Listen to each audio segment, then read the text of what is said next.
Hi friends. ఈ August 15కి 2 చిత్రాలు release కాబోతుంది. ఒకటి 'మిస్టర్ బచ్చన్', రెండవది వచ్చేసి 'డబల్ స్మార్ట్'.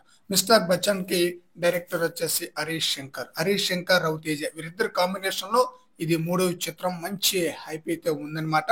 అయితే ఈ చిత్రం యొక్క ప్రీ రిలీజ్ బిజినెస్ ఎంత అన్న విషయానికొస్తే ఈ మూవీ యొక్క ప్రీ రిలీజ్ బిజినెస్ వచ్చేసి 31 కోట్లకు జరుపుకుంటే ఈ మూవీ యొక్క టార్గెట్ వచ్చేసి 32 కోట్లు అన్నమాట. 32 కోట్ల షేర్ కలెక్షన్ రాబడితే ఈ చిత్రం క్లీన్ హిట్ గా నిలుస్తుంది.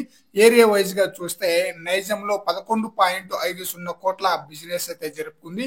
సీడెడ్ లో 4 కోట్లు, ఆంధ్రాలో 11.50 కోట్లు, ఏపీ తెలంగాణ టోటల్ కలుపుకుంటే 28 కోట్ల రిలీజ్ బిజినెస్ జరుపుకుంది. Karnataka plus rest of India వచ్చేసి 2 కోట్లు, ఓవర్సీస్ లో 2 కోట్లు, టోటల్ గా 31 కోట్ల బిజినెస్ అయితే జరుపుకుంది అనమాట.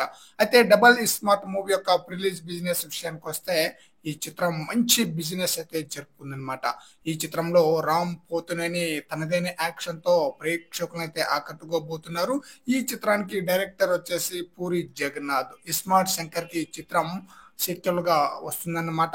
ఈ చిత్రం యొక్క రిలీజ్ బిజినెస్ విషయానికి వస్తే 48 కోట్లకు బిజినెస్ జరుపుకుంటే ఈ చిత్రం టార్గెట్ వచ్చేసి 49 కోట్లు అనమాట. ఈ చిత్రం ఏరియా వైజ్ గా ఎంత బిజినెస్ జరుపుకుందన్న విషయానికి వస్తే నైజాం వచ్చేసి 15.50 కోట్లు, సీడెడ్ 6 కోట్లు, ఆంధ్రాలో 17.50 కోట్లు, ఏపీ తెలంగాణ కలుపుకుంటే 39 కోట్లు అన్నమాట. Hindi Karnataka plus rest of India వచ్చేసి 6 కోట్లు, ఓవర్సీస్ లో 3 కోట్లు.